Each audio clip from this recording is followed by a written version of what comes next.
खरंच सगळ्यांनी आपल्या आजी आजोबांना जपा, कारण आयुष्य एकदाच परत नाही. जेव्हा माझा वाढदिवस असेल, मी आत्ता सुद्धा महिलाश्रम शिक्षण संस्थेत जाऊन त्या महिलांना काय काय लागते, काय लागत नाही असं सगळं घेऊन जाऊन त्यांची भांडी घासायची, ओट्या पुसायच्या, झाडून घ्यायचं.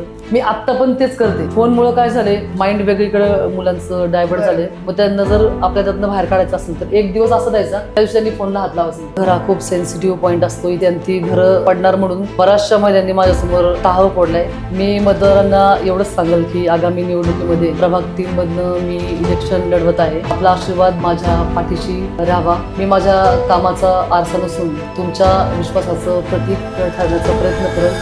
नमस्कार, मी ईश्वरी. परिवर्तन न्यूज पॉडकास्टमध्ये आपलं मनापासून स्वागत. आज आपल्या सोबत आहेत वाघोलीतल्या नामांकित खास व्यक्ती मीना काकी सातव पाटील. मीना काकी, तुमचं परिवर्तन पॉडकास्टमध्ये मनापासून स्वागत आहे. धन्यवाद. मीना काकी म्हणजे सांप्रदायिक आणि हसतमुख चेहरा. याच्याबद्दल ताई तुम्ही काय सांगाल? खरं तर मी कृष्ण भक्त आहे आणि सांप्रदायिक याची मला खूप आवड आहे. माळ घातली मी, जसं जसं कृष्ण भक्तीत रंगले तशी माळ घातली, नाम घेतलं. म्हणून नावामागे ते सांप्रदायिक व्यक्तिमत्व तेव्हा लागू शकतं जेव्हा आपण नाम घेतो. नाम घेतल्याशिवाय सांप्रदायिक हबप लागू शकत नाही. आणि आवड आहे. आपण जेव्हा हसून प्रसन्नतेने समोरच्या व्यक्तीकडे पाहतो तेव्हा आपल्याकडे बघण्याचा लोकांचा नजरेत पण हा आनंद भाव असतो. म्हणून कदाचित तो टॅग मला समाजाने दिलेला आहे, हसतमुख व्यक्तिमत्व. छान. काकी, वाघोली गावाशी तुमचं नातं कसं आहे आणि समाजसेवाबद्दल तुम्ही काय म्हणू इच्छिता? खरं तर समाजसेवा ही माझ्या माहेरकडनं सासरकडनं दोन्हीकडनं हा मला वारसा मिळाला आहे. राजकीय असू दे किंवा सामाजिक कार्य असू देत. माझे चुलते 35 वर्ष वारजेवाडीचे सरपंच होते. त्याच्यानंतर 35 वर्ष कितीतरी वर्ष भावानी केले. वडीलही होते माझे. आणि तिकडनंच हा वारसा मला मिळाला. इकडे आल्यावर सासरे आल्यानंतर इकडं पण सगळं सामाजिक आणि राजकीय असं घर मला मिळालं. त्यात आमचे सासरे अमृता विठोबा सातव पाटील हे सरपंच होते, पोलीस पाटील होते. आमचे स्वर्गीय माणिकराव सातव पाटील माझे मोठे धीर हे पण पंचायत समिती सदस्य होते, सरपंच होते. आणि खूप मोठं समाजकार्य. माझे मिस्टर ते पण कितीतरी वर्ष उपसरपंच, नियोजन समिती सदस्य असे पद त्यांनी भोगलेत. त्यांच्याकडनंच हे राजकीय वासा आणि सामाजिक कार्याचा ठसा आहे समाजावरती. आणि काम गेली 10 वर्ष झालं मी आज समाजात वावरते, निस्वार्थपणे काम करते. त्यांच्याकडनंच हे समाजकार्य माझ्याकडे आलेलं आहे. खूप छान. खरंच ऐकून खूप मस्त वाटलं काकी. आज लोकांना सोशल मीडियावर मोठमोठ्या आश्वासांपेक्षा प्रत्यक्ष जमीन पातळीवर कामं केलेली आवडतात. तर याच्यावर तुमचं काय मत आहे? अगदी बरोबर प्रश्न आहे हा. खरं तर मी आता गेली 10 वर्ष फिरते. लोकांचे अनेक प्रश्न आहेत. सगळ्यात मोठे प्रश्न म्हणजे 4-5 आहेत. लाईट, पाणी, रस्ता आणि कचरा उचलणे. हे मी खूप ठिकाणावरून बघते. बऱ्याचशा लोकांना पाण्याचा पण प्रश्न आहे. आता मीडियावरती थोडंसं हायलाईट करतात काही गोष्टी, पण खरंच ग्राउंड लेवलला जर जाऊन काम करायचं झालं तर हा ज्याला कामाची आवड आणि समाजाची तळतळ असेल ना, तोच माणूस ग्राउंड लेवलला जाऊन काम करू शकतो. आणि आम्ही त्याच पद्धतीची भूमिका आत्ता ठेवलेली आहे. सध्या बरीचशी कामं आम्ही ग्राउंड लेवलला जाऊन चालू केली, झालेली पण आहेत. उद्घाटनं पण बरीच केलेली आहेत. लाईटच्या असू देत, रस्त्याच्या असू देत, पाण्याच्या कॉक बसवण्याचे असू देत, आणि मशीन, शिलाई मशीन वाटप असू देत. म्हणजे समाजापर्यंत पोहोचून तुम्हाला काय लागते. गरजू महिला म्हणजे विधवा असतील, अनाथ असतील, काही महिलांना डिवोर्स झाला असेल, अशा लोकांपर्यंत जाऊन पोहोचणे आणि त्यांची काय कामं ते ऐकून ग्राउंड लेवलला कामं करणं. आता ही मोठी मोठी कामं ऍक्च्युअली सरकारकडून व्हायला पाहिजेत, पण तरी पण होता होईल तेवढं ग्राउंड लेवलला जाऊन कामं केलेली लोकांना आवडतात. समाजात तो माणूस लोकप्रिय होऊ शकतो जर ग्राउंड लेवलला केलं तर. आणि हे तर मीडिया तर हे चालणारच आहे. हे सगळे हायटेकचे विषय आहेत. अच्छा. तर माझा पुढचा प्रश्न असा आहे की या वेळेसच्या महानगरपालिका निवडणुका एवढ्या महत्वाच्या का आहेत? खरं तर 2022 पासून निवडणुका झालेल्या नाहीयेत. त्यामुळं आता कोणीतरी एक निर्णय घेणारी व्यक्ती सगळ्यांनाच पाहिजेत ऍक्च्युली. कारण जोपर्यंत आपण त्या खुर्चीवर बसत नाही किंवा जोपर्यंत कोणी जी व्यक्ती निवडून येईल ती त्या खुर्चीला जर जागा मिळत नाही तोपर्यंत हे कामाला वेग येणार नाही आणि ती कामही होणार नाहीत. कारण जर आपल्या हातात सत्ता नसेल तर आपण त्या कामाला न्याय देऊ शकत नाही. आणि म्हणूनच खूप गरजेचे. आणि प्रश्न पण इतके पेंडिंग आहेत आज 2022 पासून इतके प्रश्न लोकांचे पेंडिंग आहेत, त्याला न्याय द्यायला कुणीच नाहीये. बरोबर. वरती अधिकारीच कोणी नाही. त्याच्यामुळं ह्या निवडणुका सगळ्या समाजासाठी खरं तर खूप गरज आहे. जे गरजू लोक आहेत, काही एरियांमध्ये खूप मोठे मोठे प्रॉब्लेम्स आहेत. कचऱ्याचा तर सगळ्यात मोठा प्रॉब्लेम आहे. हम्म. आपण साधं रस्त्यांचा तरी काही लोक नाक धरून जातात, खरंय. पण अशा कचऱ्याच्या ढिगाऱ्याच्या जवळ काही काही लोकांची घरं आहेत. म्हणून ही निवडणूक आत्ता इतकी महत्त्वाची होणं हम्म. की हे जे रस्ता, लाईट, पाणी, ड्रेनेज, कचराकुंडी ह्या सगळ्याला न्याय मिळेल म्हणून गरजेची. बरं. काकी मला हे सांगा, म्हणजे एक स्त्री आणि एक पुरुष हे 2 उमेदवार आता वाघोली क्रमांक 4 मधून उभे आहेत, तर ह्या दोघांमधला नजरिया वेगळा कसा असणार आहे एक स्त्री म्हणून तुमच्यासाठी? खरं तर महिला आणि पुरुष असं काय नाहीये, कारण हे दोघे समान खांद्याला खांदा लावून कामं करतायत. हो. पण महिलांचा नजरिया हा नक्कीच महिलेकडे असतो, हम्म. कारण महिलांचे काही इश्यूज असतात त्या फक्त महिलेला शेअर करू शकतात. हम्म. आणि महिलांपर्यंत पोचून आपल्या सगळ्या काय अडीअडचणी ती मोकळ्या मनाने सांगू शकते, तशी पुरुषांपर्यंत जाऊन सांगू शकत नाही. कारण हा माझा स्वतःचा अनुभव आहे. बऱ्याच महिला आत्तापर्यंत माझ्याकडे आल्यात आणि त्यांनी काही काही बरेचसे मोठे मोठे असे डीप प्रश्न मांडलेले आहेत हम्म. की ज्याची उत्तरं द्यायला आपल्याला विचार करावा लागतो की आता मी इथं काय बोलू. असे खालच्या लेवलला जाऊन काही काही प्रश्न आहेत महिलांचे. ह्या महिलाच समजू शकतात त्यांच्यावर झालेला अन्याय, अत्याचार, आणि त्याला उत्तर महिलाच देऊ शकतात. बरोबर. खूप छान उत्तर दिलं काकी. तर माझा पुढचा प्रश्न असा आहे की वाघोलीकरांच्या तुमच्याकडून काय अपेक्षा आहेत?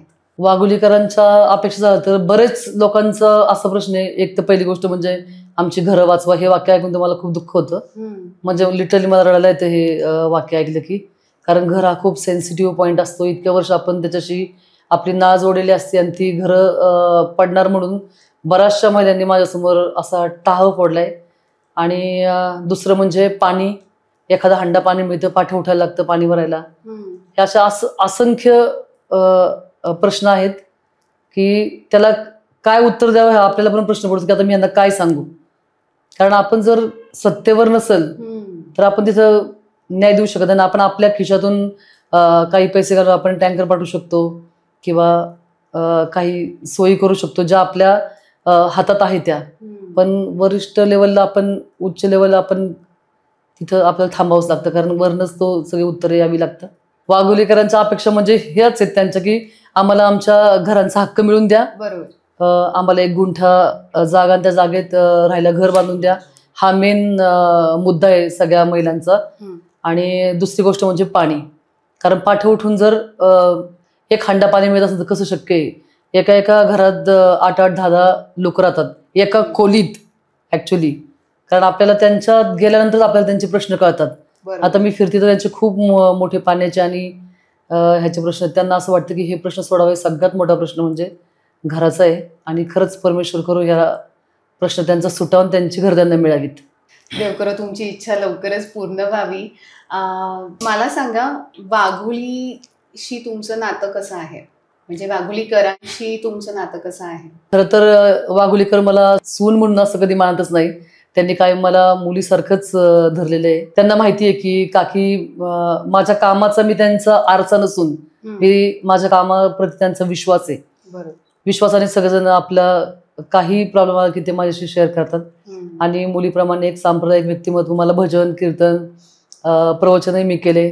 त्यामुळे माझ्याकडे बघण्याचा दृष्टिकोन म्हणजे जे हेडिंग माझ्या फोटो खाली लागले, ह ब प मीना काकी संजय सातव आणि हसतमुख व्यक्तिमत्व, तोच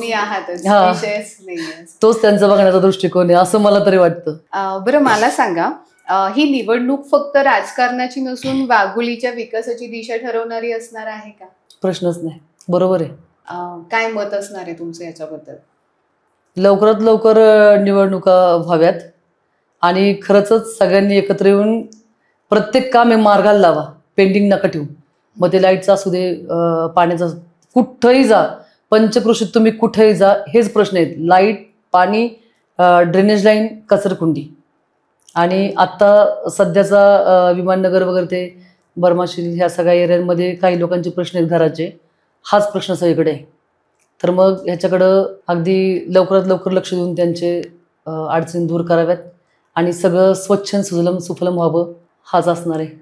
मीना काकी, जसं की आम्ही जाणतो की तुम्ही शाळेमध्ये कबड्डी खेळायचे, तर याबद्दल तुम्ही काय सांगाल? माझं शिक्षण महिला स्वयं शिक्षण संस्थेमध्ये झाले, कर्वेनगर हं. अण्णासाहेब कर्वेंच्या शाळेमध्ये. बरं. बरेचसे खेळ मैदानी मी खेळायचे. शाळेत मी पहिल्या क्रमांकाचं बक्षीस किंवा ढाल मिळवायचीच. आणि खेळाडू वृत्ती आहे, मला खेळायला खूप आवडतं. मी थाळीफेक, गोळाफेक, भालाफेक, कबड्डी हं. आणि बास्केटबॉल हे सगळे खेळ खेळायचे. बरं. कबड्डी माझा सगळ्यात आवडता खेळ आहे. मी पोलीस ग्राउंडला दुसऱ्या नंबरला तिथं जिंकून आलेली आहे जिल्हा पातळीवरती. त्याच्यानंतर लवकर लग्न केल्यामुळं काय हे राहिलं नाही. पण कबड्डी मला खूप आवडते. अच्छा. कारण कबड्डी खेळ आमच्या इकडे वासंती बोर्डे म्हणून त्या कबड्डीपट्टू होत्या खूप मोठ्या आमच्या घरातल्या. हं. त्यांचंही खूप नाव आहे कबड्डीमध्ये. आत्ता पायगुडे साहेबांनी पण कितीतरी विद्यार्थी घडवले. आत्ता पण जाधवांची एक मुलगी जी कबड्डीमध्ये वरच्या लेवलला तिने पदक मिळवून आणले आत्ता. आणि खरंच खेळाडू वृत्ती असल्याशिवाय आपण आहे ना आपल्या आयुष्यात खेळकर राहू शकत नाही.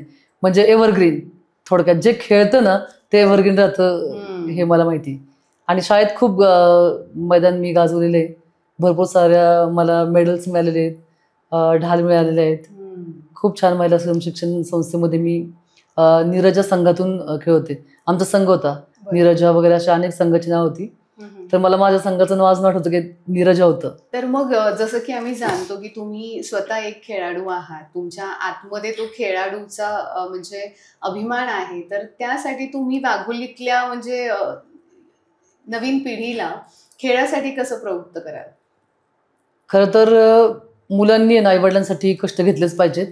आणि कुठलं ना कुठलं एक मैदान त्यांच्या आवडीनुसार, की बाबा कुणाला क्रिकेट आवडतं, कुणाला कबड्डी आवडती, कुठलाही जो खेळ ज्याला आनंद मिळतो तो ते ग्राउंड मुलांना लावून टाकायचं. आणि हे 5वी पासूनच चालू करायचं. कारण 5वी पासून चालू केलं की ते त्यांच्या रक्तात भिनतं. आणि ते खेळून खेळून त्यांना त्याच्याशी सवय लागून जाते की आपल्याला हा खेळ खेळायचा ना, आपल्याला ह्याच्यात कुठेतरी नाव कमवायचे. कारण म्हणजे धावपट्टू हा धावण्यासाठी वेळ असतो, कबड्डी खेळणारा हा आउट करण्यासाठी वेळ असतो. अशा प्रकारचं जेव्हा ते वेळ डोक्यात निर्माण होतं ना, आणि काही काही अशा आपल्या वाघोलीमध्ये सर आहेत, आपले पायगुडे सर आहेत, हे पण मुलांना खूप चांगलं प्रशिक्षण इथं वागेश्वर स्पोर्ट्स कपच्या माध्यमातून मुलांना देतात ग्राउंड मैदानी खेळावरती. तर असे खेळ लावले पाहिजे. आणि त्यात जर आपण जेव्हा विजयी होतो एखाद्या खेळामध्ये, जिल्हा पातळी असू दे, राज्य पातळी असू दे किंवा इंटरनॅशनल पातळीवरती आपण जेव्हा खेळतो, तेव्हा आपल्या गावाचं देशाचं नाव आपण एक उंच नकाशात बघू शकतो. ही एक त्यातनं मोठी आई वडिलांचं नाव रोशन होतं. आणि खेळणं आणि खेळाडू हा भारत रत्नासारखा असतो असं मला तरी वाटतं. आणि खरंच माणसाने अशा मैदानी खेळांमध्ये असू दे किंवा मग वरच्या लेवलला कुठलेही खेळ असू दे त्याच्यामध्ये भाग घेऊन विजय व्हावं, जिंकावं. आणि हे कष्ट आई वडिलांनी मुलांसाठी केलं पाहिजेत. आत्ता ती गरज आहे. आता कसं आहे, मीडिया हे फोन बिन ह्याच्यामुळे मुलं कसं, काही लोक चांगलं बघतात, काही वाईट बघतात. पण मुलांना ते प्रशिक्षण जेव्हा हे फोन ठेवून पलीकडं जर आई वडिलांनी त्यांच्या पाठलाग केला, पाठपुरावा, तर त्यातनं मुलं खूप सुंदर रत्न घडू शकतात. खरंय. मीना काकींचं असं म्हणणं आहे की आजकालची जी पिढी सोशल मीडिया, ऑनलाईन, यूट्यूब, पालकांनी मुलांना एवढं व्यस्त करून टाकलेलं आहे की फोन हातात देणं आणि आपले कामं करत राहणं, तर हे बाजूला ठेवावं. आणि काकींसारखं एवढं चांगलं उदाहरण आपल्या समोर आहे, तर त्यांनी मैदानी खेळांमध्ये मुलांना प्रोत्साहन द्यावं, त्यांना त्या गोष्टीकडे त्यांचा कल वाढवावा. बरोबर काकी? संस्कार वर्ग लावावेत. संस्कार वर्ग पण खूप ठिकाणी आता आहेत. खरं तर मीडियामुळे मुलांच्या हातात कायम फोन असतात. आमची मुलं छोटी छोटी जर बोलली ना, मंत्र विचारा तुम्ही त्यांना, शुभंकरोती म्हणायला हवा. म्हणजे माझे नातवंडा फोन घेतात, फोन घेत नाही असं नाही. सगळ्या पोरांना ते आता व्यसन लागलेले. पण त्यांना जर तुम्ही श्लोक विचारले तर ते लगेच सांगणार. छोटे छोटे असल्यापासून, अगदी 2.5-3 वर्षाचा असल्यापासून नातवंड आमची सगळे मंत्र श्लोक. पण आत्ता महिलांनी ना सगळं सोडून मुलांना दर संडेला संस्कार वर्ग चालू आहेत बऱ्याच ठिकाणी. मग त्यात आपला ग्रंथ, ग्रंथाचा अर्थ, श्लोकाचा अर्थ, अशा बऱ्याचशा गोष्टी आहेत. मुलांना हे कळणं गरजेचं आहे. कारण हे फोनमुळं काय झाले, माइंड वेगळीकडे मुलांचं डायव्हर्ट झाले. मग त्यांना जर आपल्या त्यातनं बाहेर काढायचं असेल तर एक दिवस असं, त्या दिवशी संस्कार वर्ग, मग ते श्लोक असू दे किंवा शुभंकरोती असू दे किंवा छत्रपती शिवाजी महाराजांची एखादी कथा असू दे, अशा प्रकारचं जर मुलांना तुम्ही संस्कार लावले, वळण लावलं तर नक्कीच त्यातून एक चांगली पिढी घडू शकते. धन्यवाद ताई. ताई, माझा शेवटचा प्रश्न असा आहे तुमच्यासाठी की ज्येष्ठ नागरिकांबद्दल तुमचं काय मत आहे? वाघोलीमधले सोसायट्यांमध्ये तुम्ही बघत असाल ज्येष्ठ नागरिक हे एकटे पडलेले असतात. त्यांना म्हणजे कुठे जायला, यायला, बसायला अशा काही जागा वाघोलीमध्ये नाहीयेत. तर याबद्दल तुमचं काय म्हणणं आहे?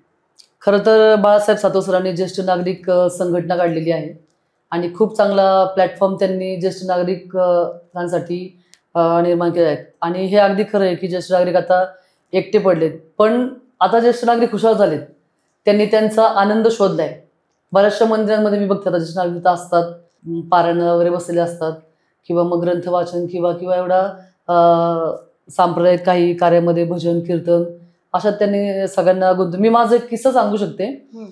महिला शिक्षण संस्थेत शिकत असताना आमच्या इथे एक वृद्धाश्रम होतं, ज्येष्ठ महिलांचं होतं आणि त्यांची मुलं ॲक्च्युली आउट ऑफ इंडिया शिकायला होती आणि शिक्षण तिकडं आउट ऑफ इंडियाला घेत असताना त्यांचे बायका महिला शिक्षणमध्ये त्या वृद्धाश्रमात राहिल्या होत्या.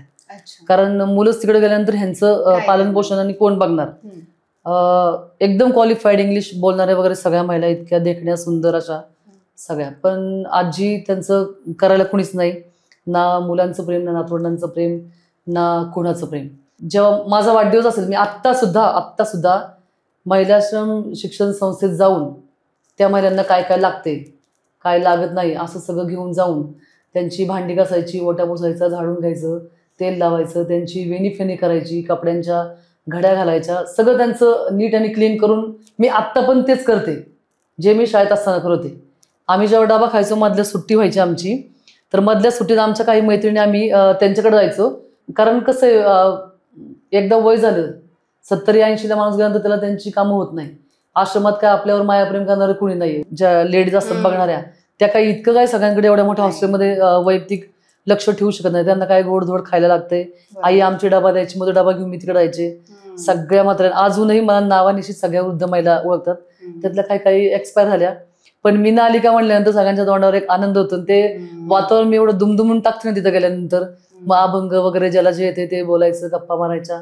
एकदा मी माझ्या दोन्ही नंदांना पण घेऊन, त्यांनी पण तिथं साबण आपण असंच देऊ शकतो, साबण, शॅम्पू वगैरे असं जे आपण ड्राय असेल ते तिथं देऊ शकतो आणि वाढदिवस म्हणून आपण काहीतरी गोडधोड पाठवू शकतो. पण अशा पद्धतीचा ते ज्येष्ठ नागरिकांमध्ये मी वाढदिवस साजरा करायचा तो मला अजून आठवतो. आणि अजून आठवलं की मला खूप त्याचं असं भरून येतं की लहानपणापासून मग तेच सगळे संस्कार आपल्या मुलांमध्ये उतरव की आपण एखादा बर्थडे आपण सोंगाढोंगात जर केला, करू देत, आता जमाना तसा आहे, करायलाच पाहिजे, थोडासा एन्जॉय पण करायला पाहिजे.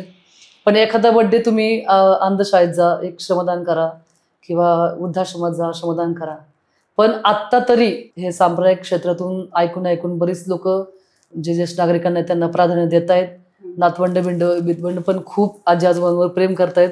आता थोडं वातावरण बदललंय, आत्ता तरी बदललंय असं, आणि सगळेजण एकमेकांना जीव लावून राहतायत आणि त्यांना पण त्यांचं संगोपन आपण काय केलं पाहिजे काय नाही हे ते सुद्धा चांगल्यापैकी जागृत झालेले आहेत. खरं तर ह्याचं खरंच मोठं बाळासाहेब सातव सरांना मी हॅट्सअप देते. त्यांनी त्याची सुरुवात त्यांनी केली खरी.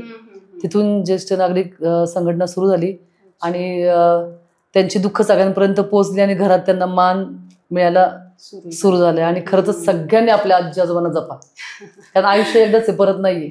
त्यांना मऊ खायला घाला, त्यांच्याशी थोडा वेळ बसा, गप्पा मारा, त्यांचं पूर्वीचं ऐकून घ्या की त्यांनी काय कष्ट केले, कसं मिळवलं, कसं काय काय सहन केलं, या सगळ्या गोष्टी तुम्ही ऐका. ते जेव्हा आपण ऐकू ना, टाक्याचे घाव सोसल्याशिवाय देव पण येत नाही आपण म्हणतो, तसं तुम्ही त्यांनी जे टाक्याचे घाव सोसले ते नक्की ऐका आपल्या वडीलधाऱ्या मंडळीकडनं आणि त्यातून शिका की आपल्याला किती सगळं देवानी सुख सोयी दिल्यात आणि ह्यांनी किती कष्ट केले. मग त्या कष्ट म्हणून तुम्ही त्यांची सेवा करा, त्यांना गोडधोड खायला न्या, गप्पा मारा. सगळ्यात महत्त्वाचं म्हणजे त्यांच्या जवळ जाऊन 5 मिनिटं बसा. आजोबा काय पाहिजेत, आजी काय पाहिजेत, कुणी असू देत. मी तर कामाला बायकांना पण, माझ्या कामाला बायकांना मी ह्याला मॉलला वगैरे नेते, सगळे कामगार लोक मस्तपैकी त्यांना काय आवडतं, पिझ्झा बर्गर जे काय आवडतं खायला ते खायला पाहायला खायचं, मॉल फिरायचा आणि त्यांची एक ट्रिप माझी एक 2-3 महिने एकदा सगळ्या कामगार लोकांची असते. अरे वा, सगळ्यांना घेऊन जाते मी. आपल्याला खूप सुंदर असा मेसेज मीना काकी सातव पाटील काकींनी दिलेला आहे, तो की आपल्या वडीलधाऱ्या माणसांना जपा, आपल्या आजी आजोबांना जपा, त्यांच्या जवळ राहा, त्यांना वेळ द्या, कारण की त्यांच्यामुळे तुम्ही आहात. तर हा संदेश खरंच काकी सर्वांना खूप आवडणार आहे. धन्यवाद ताई. तुम्ही तुमच्या मतदारांना काय सांगू इच्छिता? मी मतदारांना एवढंच सांगेल की आगामी निवडणुकीमध्ये प्रभाग 3 मधनं मी इलेक्शन लढवत आहे. आपला आशीर्वाद माझ्या पाठीशी राहावा. मी माझ्या कामाचा आरसा नसून तुमच्या विश्वासाचं प्रतीक ठरण्याचा प्रयत्न करेल आणि जी काही कामं आत्तापर्यंत मी गेली 9-10 वर्ष बाहेर आहे आणि प्रत्येकाचे प्रॉब्लेम्स मी सॉल्व्ह करण्याचा एक सामाजिक कार्यकर्ते म्हणून करत आहे आणि तुम्ही जी कामं मला सांगितली त्या कामाला न्याय देण्याचा मी प्रयत्न करेल. तुमचा आशीर्वाद माझ्या पाठीशी राहू दे एवढंच मी सांगू शकते. धन्यवाद ताई. परिवर्तनमध्ये तुम्ही आलात त्याच्यासाठी तुमचे खूप खूप मनापासून धन्यवाद. मी होते ईश्वरी, परिवर्तन न्यूज, आवाज जनतेचा.